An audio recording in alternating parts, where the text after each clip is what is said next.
Ainz olhou para baixo, para o cadáver do Lorde Marcial, e então ele ativou um item mágico que havia pego emprestado. Era um simples megafone. Ouçam-me, povo do Império. Eu sou o Rei Feiticeiro, Aizongon. Sua voz pareceu ecoar eternamente no silêncio da multidão, o que só o deixou mais nervoso. Mesmo assim, Ainz decidiu encerrar isso rapidamente. Eu pretendo estabelecer um programa para treinar e criar aventureiros no meu país. Isso porque considero vantajoso para minha nação cultivar e proteger aventureiros e enviá-los para explorar os confins do mundo. Muitos aventureiros precisam sobreviver com seus próprios recursos, mas quantos já foram mortos antes de chegarem ao seu auge? Ainz relembrou a equipe de aventureiros com quem viajou por um curto período de tempo como Momon. É por isso que pretendo incorporar a Guilda dos Aventureiros à minha nação. Há aqueles que temem perder sua liberdade e serem algemados uma vez que a Guilda dos Aventureiros se torne uma organização nacional. Eu não posso descartar completamente a possibilidade, mas como acabei de mostrar, minha força é mais que suficiente. Não pretendo usar vocês como ferramentas de guerra. O Reino Feiticeiro anseia por aqueles que realmente buscam a aventura. Todos que desejam explorar o desconhecido, que desejam entender o mundo e assim sonham em se tornar aventureiros, venham até mim. Eu vos ajudarei a andar com suas próprias pernas. Os ajudarei com poderes que vocês não podem imaginar. Agora contemplem uma fração desse poder.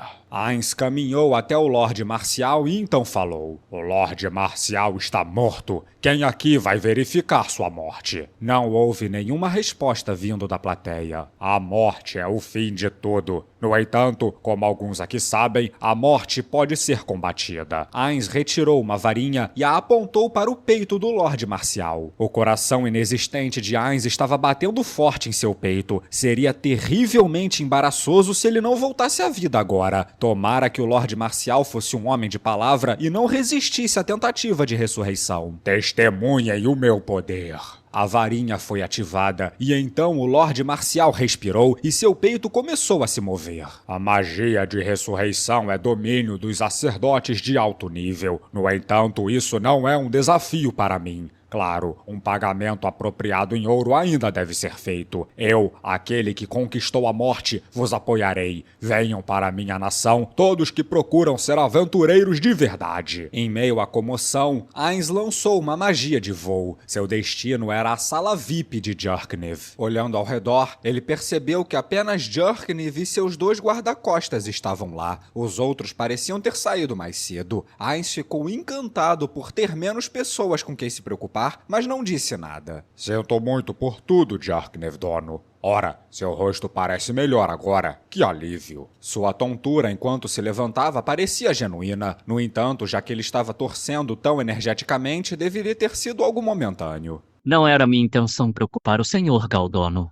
Ah, não dê atenção a isso. Qualquer um ficaria preocupado se visse um conhecido passando mal. Agradeço vossa preocupação, mas foi uma partida deveras emocionante, como esperado do Sr. Galdono. Quem imaginaria que poderia triunfar tão facilmente sobre o guerreiro mais forte do Império? Não há palavra para descrever isso além de magnífico. Não é para tanto, mas sinto que foi mesmo uma boa luta. O resultado ainda estava incerto. Eu simplesmente tive a ajuda da sorte. Dada a maneira como Djurknev estava torcendo pelo Lorde Marcial, ele devia ser um grande fã dele. Partindo desse ponto, Ainz não deveria dizer nada para menosprezar seu adversário. No entanto... Djurknev, seu miserável, eu não vi você torcendo por mim um momentinho sequer, e eu ouvi você torcendo para ele me bater, entendeu? Mas é claro que ele não podia expressar esses pensamentos. Quando se pensava calmamente a respeito, em uma batalha entre 2 guerreiros de nações distintas, era natural para alguém torcer pelos próprios compatriotas. Bem, se Djurknev realmente torcesse por Ainz, seu medidor de afeto, uma frase que Perorontino frequentemente usava, provavelmente teria atravessado o teto.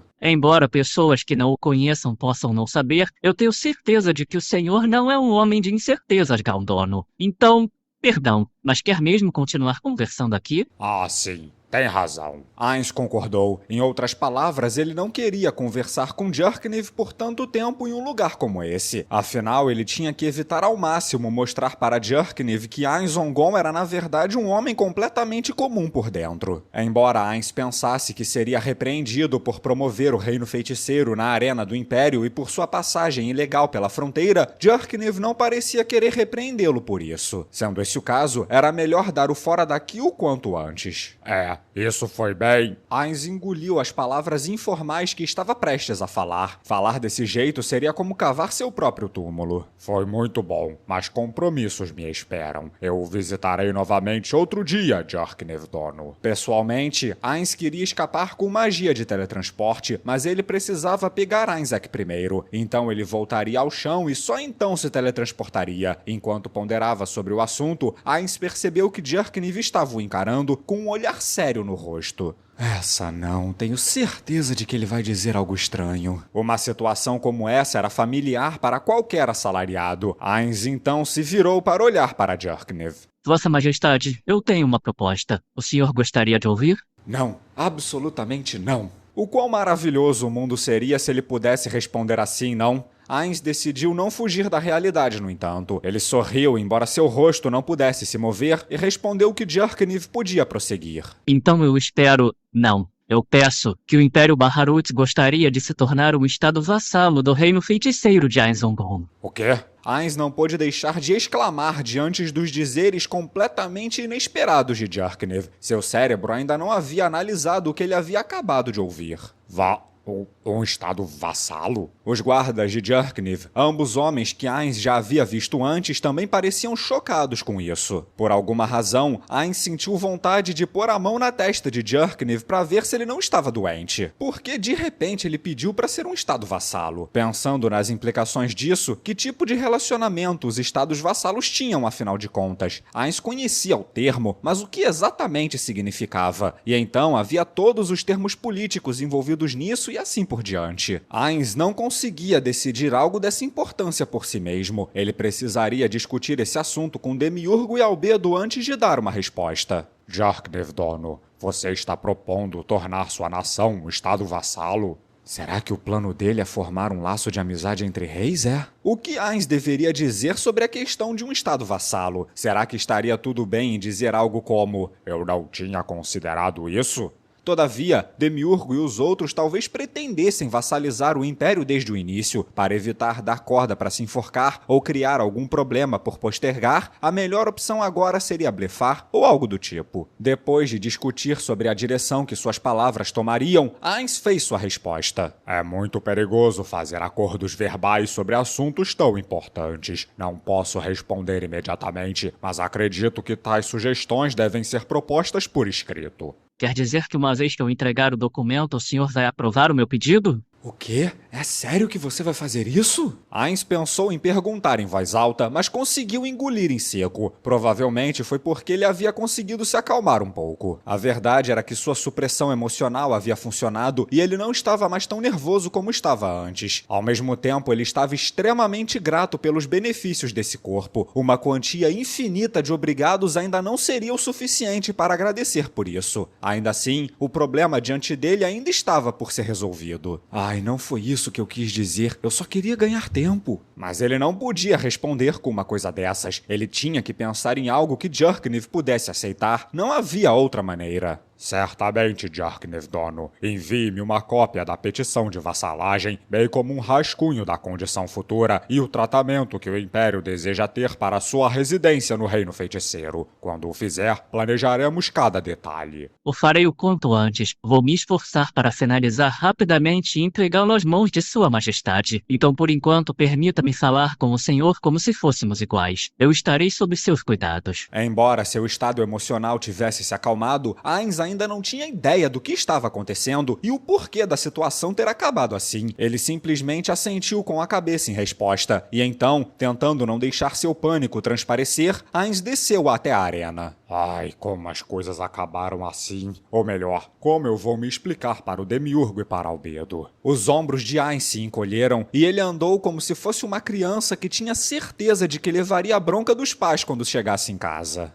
Enquanto isso, dentro da arena, A sala VIP ficou em silêncio depois da partida do Rei Feiticeiro, e como se para quebrar esse silêncio, Nimble gritou alarmado. Vossa Majestade Imperial, o que foi aquilo? Jurknif franziu as sobrancelhas de maneira exagerada enquanto olhava para Nimble. Por que está gritando? Estou bem do seu lado e ainda não estou surdo. Ah, perdão, mas posso saber o que aconteceu? Está querendo saber por que tomei uma decisão dessas? Nimble assentiu em resposta e Jurknif olhou para Basilwood, que tinha uma atitude semelhante à de Nimble. O que mais eu poderia fazer? O que sugerem que eu faça? Jurknif riu de si mesmo enquanto continuava. Já que aquele miserável veio até aqui, as negociações com a teocracia foram quebradas. Os templos me desprezam. Quanto tempo levaria para trazer de novo a questão dessas negociações com a teocracia? Isso é um problema que pode ser resolvido com o tempo ou nunca vai ser resolvido? Temo que sabemos, eles podem nunca mais confiar em mim novamente. Jurknif pensou no que ele faria se fosse um dos superiores da teocracia Slaane. Se outro país desse uma desculpa tão patética quanto "isso foi apenas a Zongon vendo através do nosso esquema, não tivemos nada a ver com isso", ele certamente pensaria que não havia valor em se aliar àquele país e o abandonaria de vez. Ou pior, poderia acabar usando o país como combustível para algum tipo de conspiração futura. Então a aliança com a teocracia Slaane estava praticamente fora de questão agora. Já que não temos mais chance alguma de nos aliarmos com a teocracia, ele simplesmente sugeriu que lutássemos sozinhos? Ora, como esperado do Rei Feiticeiro Anzongom, eu tenho que tirar o chapéu para ele. Sua percepção é realmente mais longa do que eu poderia imaginar. Primeiro ele deixa seus inimigos se tornarem orgulhosos e em seguida os destroça assim que baixam a guarda. Embora Ainz fosse um inimigo, Jurknif não pôde deixar de elogiar esse esquema perfeito. Foi tão perfeitamente calculado que ele não teve escolha a não ser admitir derrota. Não havia sinais de que qualquer um viria resgatar o Império. Enquanto isso, Ainz já tinha uma prova sólida das ações do Império. Em outras palavras, Ainz colocou todo o Império dançando na palma de sua mão. Basilwood sacudiu a cabeça. Parecia que ele finalmente havia entendido a situação em que eles se encontravam. Caramba, como é que eu posso dizer? Ele realmente puxou o seu tapete, não é? Ele acertou em cheio no ponto fraco. Exatamente, e eu não consigo pensar em nenhuma solução. Eu acho que estou quebrado de corpo e alma. Sinto que nada mais importa agora. Vossa Majestade Imperial. Jurknif olhou para Nimble enquanto o ouvia murmurar. Ele está mais para um demônio do que um morto-vivo. Parece que ele sabe como quebrar completamente a mente de uma pessoa. Ainda assim, nos tornarmos um estado vassalo é meio... Jurknif olhou gentilmente para Nimble, que parecia incapaz de aceitar a situação, e ele podia entender os sentimentos desse homem. Obviamente, Jurknif teria preferido uma solução racional para esse problema ao invés de uma demonstração tão infantil de seus sentimentos. Mas se nem mesmo Jurknif podia resolver esse problema, quem dirá Nimble? Preste bastante atenção. Não podemos vencer.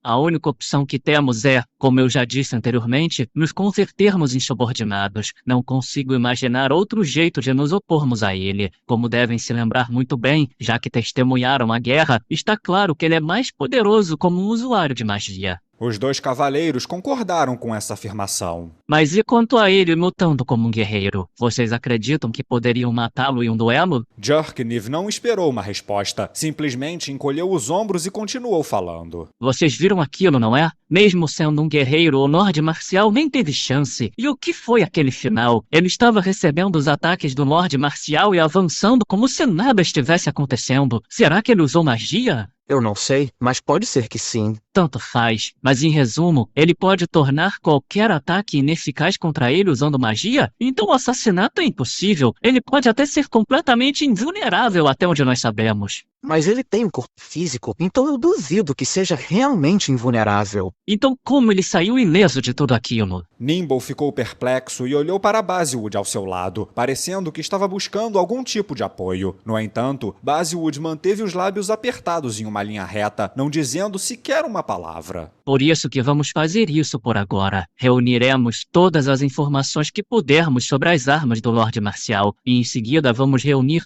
todos os usuários de magia e aventureiros que pudermos encontrar para lhes perguntar por que o Rei Feiticeiro não foi ferido. Felizmente, o pronunciamento deve colocar ele contra a Guilda dos Aventureiros. Com isso, eles provavelmente ficarão felizes em nos ajudar. Mas não teria sido melhor oferecer a nossa vassalagem depois de tentar isso, já que felizmente ele recusou na hora? Jurkniv se sentiu um pouco irritado, mas reprimiu seu descontentamento e não demonstrou. Em vez disso, olhou para Nimble com uma expressão preocupada no rosto. Felizmente, é isso que você pensa? Que a recusa dele foi algo bom? Eu sinto que é o completo oposto. Não é melhor forçarmos a vassalização o mais rápido possível? Jurkniv perguntou a Nimble, que tinha uma expressão perplexa no rosto. Diga-me, por que acha que ele recusou de imediato a nossa oferta de vassalagem? Eu não tenho certeza. Bem, se ele fosse um tolo, o motivo poderia ser que ele não está confiante em lidar com as mudanças nas circunstâncias. Mas estamos falando desse monstro, lembra? A julgar pelo intelecto daquela coisa, ele já deve ter elaborado um plano complexo no breve instante em que eu sugeri a vassalagem. Se ele recusasse a oferta depois de analisá-la, isso indicaria que nossa ação não coincidia com os planos que ele tinha em mente. Mas e aí? O que rolou então? Jurkniv fez uma expressão azeda diante da pergunta de Basilwood. Eu não sei, mas sinto que seria algo horrível para nós. Do contrário, por que não nos aceitar como vassalos? Por isso é certo supor que ele tem algum objetivo que não pode alcançar com o Império antagonizando. Nesse caso... Jurkniv havia deixado seu cérebro tão sobrecarregado de trabalho que logo fumaça sairia de suas orelhas. Seu oponente era Ain Zongom, um ser que sempre tinha algum objetivo em mente. O que eu faria se fosse o rei do reino feiticeiro? O que eu desejaria? O que eu odiaria? O suor escorria da testa de Jurkniv enquanto ele se esforçava para pensar. A guilda dos aventureiros, talvez? Será que ele quer fazer alguma coisa que envolva a guilda e para isso precisa de nós como vassalos? Está se referindo àquela declaração? Será que nós podemos realmente permitir aquilo, Vossa Majestade Imperial? Daqui a alguns anos, muitos dos melhores do Império podem acabar saindo do país. Eu não estou entendendo aonde quer chegar. Explique-se melhor. Fazer o que ele diz significa que a liberdade de agir pode ser restrita, mas ter o poder do rei feiticeiro como apoio é uma proposta muito tentadora. No ramo dos aventureiros, muitas pessoas morrem antes de conseguirem fazer um nome para si mesmas, mas ter a certeza de que alguém poderoso lhe apoia, bem, pelo menos eleva muito o moral e as chances de sobrevivência. Além disso, já que temos cavaleiros, os aventureiros de baixo nível ficam a ver navios na nossa nação. Entendi. Está falando de um dreno dos nossos talentos. Embora possam não ter autoconfiança, isso não significa que sejam incapazes. Havia pessoas que eram habilidosas, mas careciam de autoestima. No entanto, seria preciso uma pessoa muito confiante para sair para explorar um novo mundo. Mas e quantas pessoas que não apoiariam a vassalização? Mas, mesmo assim, ainda não é muito mais vantajoso ser um estado vassalo? Dessa forma, ele poderia englobar a guilda dos aventureiros do Império diretamente. Ah, Zongon, por que seu intelecto supera tanto o meu? Seus planos são tão diabólicos que nem sequer posso vislumbrá-los. Tem certeza, Vossa Majestade Imperial? Sei lá, vai ver, ele nem planejou nada disso. Jurkniv olhou com ódio para o comentário de Basilwood. Você enlouqueceu de vez? Ele antecipou cada ação que tentamos. É impensável que isso não tenha sido planejado. E também precisamos considerar os efeitos de seus sentimentos insondáveis que o levam a odiar os vivos. Talvez o erro já estivesse no preceito de pensar que Ainz era igual aos demais mortos-vivos. Talvez Ainz já tivesse antecipado que eles discutiriam sobre isso, e assim fez todo esse plano de antemão. Ele poderia muito bem estar esperando de braços abertos por um Jurkniv em pânico, pois saberia que isso aceleraria o processo de vassalização. E o que devemos fazer agora? Perguntou Nimble sobre as futuras ações do Império. Pretendo divulgar as notícias para os países vizinhos. Primeiro reunirei os escribas e direi a eles, em termos gerais, que o Império escolheu a submissão e se tornará um estado vassalo do Reino Feiticeiro, e que não temos mais nada a discutir sobre isso. Anunciaremos as notícias rapidamente para os países vizinhos e depois deixaremos que se espalhem. E então o Reino Feiticeiro não terá escolha a não se reconhecer. Então é isso, Vossa Majestade Imperial. Seus dois seguranças então abaixaram a cabeça. O fato de que até mesmo Basilwood tinha uma expressão como essa em seu rosto fez com que Jurkniv se perguntasse se isso era uma piada. Ele tirou o sorriso azedo do rosto e então falou de uma maneira amigável. Ora, mas por que essas caras tristes? Existem todos os tipos de estados vassalos. Se nos for permitido governar a nós mesmos na maior parte do tempo, poderemos continuar vivendo como sempre fizemos. Não, se o Reino Feiticeiro Feiticeiro nos defender por seu incrível poder, não estaríamos até mais seguros do que antes? Ao ouvirem sobre um futuro provavelmente um pouco mais brilhante, um pouco de cor retornou aos seus rostos. Portanto, precisamos lidar com qualquer insatisfação interna. Se o reino feiticeiro não nos permitir que nos governemos, o Império pode começar a se fragmentar. Podem haver facções que ficarão insatisfeitas com a vassalagem e com isso podem começar a fazer joguetes. Jarkniv começou a pensar sobre a disposição das facções dentro do Império. Haviam algumas que eram de suma importância. O corpo de cavaleiros, por exemplo, não mudaria para a facção anti-vassalagem. Mesmo que bradassem como uma oposição, seria apenas conversa fiada. Dificilmente agiriam seriamente. Em seguida, haviam os nobres. Suas jogadas poderiam ser inusitadas, embora houvessem poucos que se queixariam da decisão de Jarkniv. Ainda assim, esses poucos poderiam estar almejando uma chance de depor o Imperador Sangrento. Nesse meio, haviam pessoas capazes de tudo para se tornarem os novos governantes do Império vassalizado. Os plebeus eram massa de manobra e facilmente manipulados. Para eles, enquanto a vida continuasse normalmente, eles não se importariam em se tornar um estado vassalo. Mas os sacerdotes vão ser um problema. Os templos nunca aceitariam isso, e seria pior se não apenas se opusessem, mas proibissem toda a atividade de cura. Ele precisaria de muitas conversas e reuniões para persuadi-los. O senhor vai ficar bem, Vossa Majestade Imperial? Quem sabe? Eu queria dizer que a transição para o estado vassalo será suave e que vocês só precisam esperar para ver os resultados, mas talvez não seja bom dizer isso. Jarkniv então começou a pensar. Porque eu... Que mal eu fiz aos deuses. Ele havia herdado esse dever de seu pai, e com isso o Império se tornara cada vez mais forte. Ele tinha certeza de que não tinha errado em nenhum momento durante esse processo, mas então aquele monstro apareceu e tudo saiu do controle. Provavelmente não houve nada de errado na maneira como ele havia negociado com aquele monstro. Foi simplesmente porque Ainz Ongom era um ser cujos processos de pensamento transcendiam os da humanidade. E antes que ele pudesse perceber, em apenas um mês tudo havia mudado. Jarkniv suspirou profundamente. Sinceramente, eu devo ser o homem mais azarado do mundo. Embora fossem apenas boatos, notícias sobre a equipe Pássaro Prateado mudando sua base do Império para a Aliança das Cidade-Estado logo alcançaram os ouvidos do desmotivado Jarkniv. Nos dias que se seguiram, Jarkniv viria a lamentar isso. As bênçãos não vêm em pares, as calamidades nunca vêm sozinhas. Epílogo do volume 10.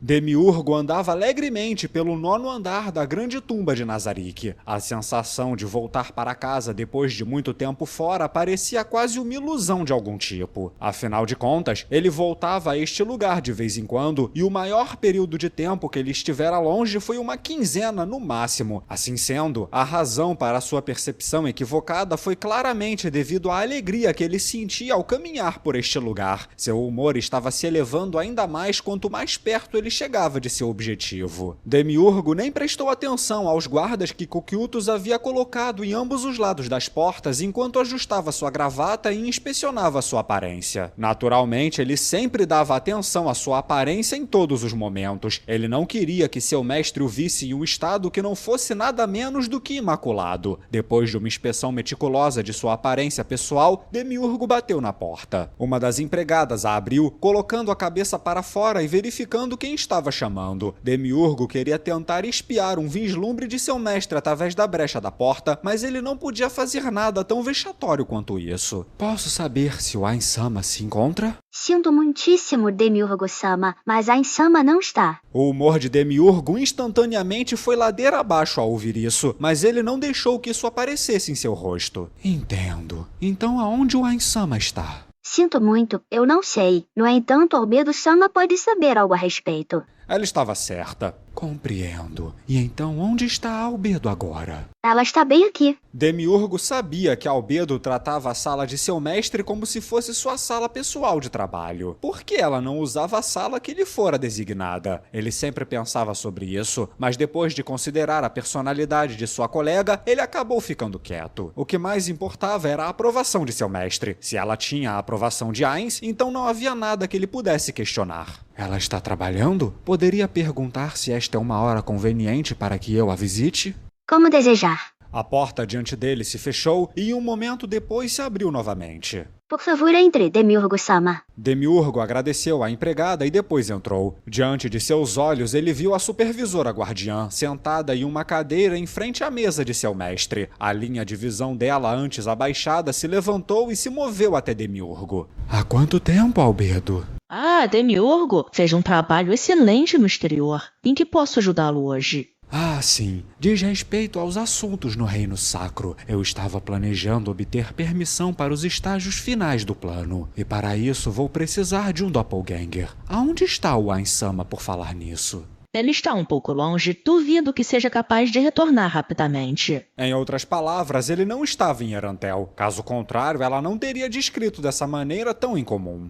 Isso é um pouco inconveniente, então vou fazer outros preparativos no 7º andar até o retorno de Ainsama. Se for urgente, não seria melhor se comunicar usando a magia de mensagem? Demiurgo franziu a testa e observou a expressão de Albedo. Ela tinha o seu sorriso habitual, mas Demiurgo, perceptivo como sempre, detectou alguma outra emoção dentro dela. Se ela estivesse apenas brincando com ele, estaria tudo bem. Demiurgo tentou analisá-la rapidamente, mas não pôde detectar qualquer mensagem oculta em suas falas. Era um pouco frustrante, mas novamente isso nem sequer era uma disputa. Entre todas as pessoas de Nazarick, as únicas duas pessoas que ele não sabia ler eram seu mestre e Albedo. Ele tinha deixado isso de lado como raras exceções para não abalar sua paz interior. E então, Demiurgo encolheu os ombros. Não é tão urgente assim. Se o Ainsama voltar amanhã, eu mesmo o informarei. Ainsama não mencionou quanto tempo vai ficar fora. Pode demorar muito tempo. Já que é assim, eu mesmo irei informá-lo, Albedo. Não é uma questão que requer o uso da magia de mensagem.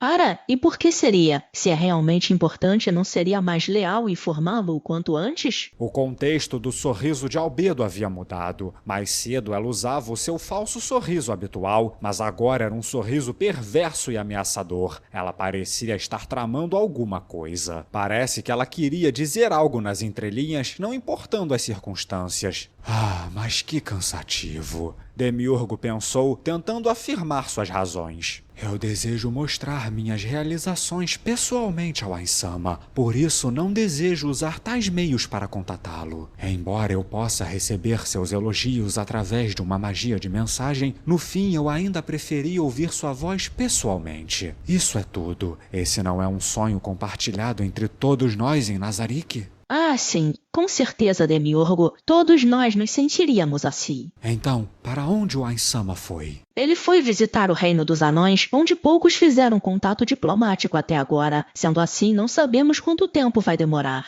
E quem o está acompanhando? Shautir e Aura. Em termos de combate, as duas eram mais do que o suficiente. No entanto, outros aspectos eram mais preocupantes. Aura deveria ser capaz de dar conta de qualquer coisa que surgisse. Tudo o que ela precisaria fazer era tentar não ser inconveniente para o Ainsama. No entanto, o rosto da outra pessoa apareceu na mente de Demiurgo. Ainda assim, levar a Shautir junto, ele pretende destruir o Reino dos Anões, é isso? Mari teria sido uma escolha muito melhor para negociações verbais, então a escolha atual devia ter sido feita por outros motivos. O que os outros guardiões estão fazendo? Coquiltos está administrando o Lago dos Homens Lagarto. Mari está construindo uma dungeon fora de Erantel. Sebas está desempenhando suas funções dentro de Erantel. E embora eu não saiba o que a Ainsama pretende, o fato de não ter levado um exército sugere que vai ser uma visita pacífica, não acha? Não há informação suficiente para chegarmos em tal conclusão. Por que o Ainsama desejou ir para o Reino dos Anões? Demiurgo, você sabe muito bem que não podemos prever os pensamentos de Ainsama. Era como Albedo dizia, seu mestre Ainzongom era o governante supremo de Nazarick, aquele que era o soberano dos estrategistas, aquele que incutia várias jogadas dentro de um único movimento de uma única peça de xadrez. Demiurgo, mesmo tendo sido criado com talentos notáveis, não poderia sequer esperar tocar nas solas de seu brilhantismo, mesmo com as duas mãos estendidas. Qualquer tentativa de ler as intenções de seu mestre eram apenas um erro tolo. Dito isso, sentir os desejos de seu mestre e se preparar para isso era a marca da verdadeira lealdade. Se eu não der tudo de mim em minhas tarefas, não serei digno. Enquanto Demiurgo reconstruía sua convicção mais uma vez, Albedo pegou um pedaço de pergaminho da mesa. Isso veio do Império e chegou aqui ontem. Eu a abri depois de receber a permissão do Ain-sama via magia de mensagem. Contei uma oferta de vassalagem do Império. Os detalhes exatos da vassalização serão analisados mais tarde. Demiurgo ficou chocado. Isso aconteceu muito mais cedo do que ele havia previsto. Mas como assim? De acordo com minhas previsões, o Império só deveria ter se oferecido como vassalo depois que o reino fosse destruído. Esse é o resultado da visita de Ain-sama ao Império. Ah, entendo. Como esperado de Ain-sama. Diga, Demiurgo, você realmente achava que o Império só se tornaria vassalo depois do reino? Claro, foi assim que eu havia planejado. E em todos os métodos que você bolou isso nunca veio à sua mente? O que você está tentando dizer? Ain-sama frequentemente menciona seu nome. Geralmente é algo do tipo, eu ouvi isso do Demiurgo, tem certeza que dará certo? Em outras palavras, havia algo em você sobre o seu plano que ele não podia aceitar. O quê? Albedo, por que não me contou isso antes? Se for o caso... Se for o caso, então o quê? Demiurgo congelou. Ele não conseguia responder a isso. Deixe-me perguntar de novo. Tem certeza que não havia como tornar o Império um vassalo antes do reino? Bem, sim. Havia um método, mas teria exigido que o próprio Ain-sama agisse. Um subordinado aconselhar tal método seria um curso de ação completamente vergonhoso. Além disso, senti que exigiria a execução de vários métodos, exigindo pelo menos um mês para causar uma revolta violenta em uma grande cidade. Ao concluir isso, acreditei que teria sido melhor começar subjugando o reino e então ir aplicando pressão em outras áreas. Quanto tempo o Ain-sama levou para isso? Eu estava no reino quando isso aconteceu, então não tenho certeza, mas acho que foram 3 dias no máximo. Os olhos de Demiurgo se arregalaram. Isso tinha sido muito rápido. Como ele demonstrara sua subjugação? Como ele quebrou a força de vontade do imperador que procurava aliar-se com outras nações? Embora Demiurgo tivesse preparado um plano perfeito que tornaria o imperador incapaz de agir, seu mestre parecia ter criado um esquema que superava até mesmo isso. 3 dias? Como ele fez isso? Aliás, eu ouvi dizer que tecnicamente não houve nenhuma morte. A boca aberta de Demiurgo pareceu ter congelado no lugar. Tudo o que ele sentia era um fluxo incontrolável de admiração e respeito por seu governante supremo. Ele era como a própria morte, silenciosamente de pé atrás do imperador e em seguida esmagando seu coração. O tremor que ele sentia agora se espalhou do topo de sua cabeça para todo seu corpo. Um deleite selvagem de admiração, medo e respeito se misturou dentro dele, e essa complexa mistura de emoções fez Demiurgo tremer na base. Como esperado de Ain-sama, alguém como eu não poderia esperar sequer se aproximar dele. Ele é verdadeiramente um mestre perfeito e inigualável. Ninguém mais poderia ter liderado os seres supremos. Eu não posso deixar de invejar o ator de Pandora, mesmo que seja só um pouco. Albedo deu uma risada pequena, seu sorriso cheio de superioridade. Deve ter sido o sentimento de superioridade que uma mulher sentia quando recebia a ordem de um homem tão maravilhoso quanto seu amado. Além disso, Ain-sama nos ordenou a decidir como lidar com a vassalagem do Império. Verdade? Mas por quê? Não é óbvio? Muitos dos desenvolvimentos neste campo foram devido ao uso de seu plano Demiurgo. Mesmo assim, Ain-sama não disse nada a você e impulsionou a vassalização do Império com um plano próprio. Ele provavelmente estava preocupado. Demiurgo não conseguia entender. Talvez seu mestre estivesse descontente com a própria incompetência de seu vassalo. Se esse fosse o caso, ele até poderia entender, mas não parecia ser o caso. Mas por quê? Eu não entendo. Albedo então suspirou com uma expressão de cansaço. É porque ele confia em você. Bem, como eu posso colocar isso? Você deve ser capaz de descobrir o real motivo usando sua própria mente, creio eu. Não seguir o seu plano equivale a duvidar de suas habilidades. Ain-sama aguardava sua comunicação porque não queria fazer isso, mas o Ain-sama sentiu que você estava muito preocupado com ele. Sendo assim, ele agiu independente para mandar uma indireta para você não se preocupar tanto. Eu acredito que essa foi a intenção dele. Essa era uma resposta que ele podia aceitar. Não, melhor seria dizer que não poderia haver melhor resposta do que essa. Mas isso é... Demiurgo abaixou o rosto de vergonha. Ao mesmo tempo, ele ficou cheio de alegria depois de perceber como seu mestre havia pensado nele. Demiurgo, temos que trabalhar duro para retribuir a gentileza do Ainsama. Mas é claro, Albedo. Demiurgo parecia muito animado agora. Para cumprir as expectativas do Ainsama, vamos concluir um plano de vassalagem antes dele retornar. Exatamente. Ainsama viajou pessoalmente, então deve haver muitos esquemas prontos. Ele certamente estará ocupado quando voltar do Reino dos Anões. Demiurgo sorriu. É exatamente como diz Albedo.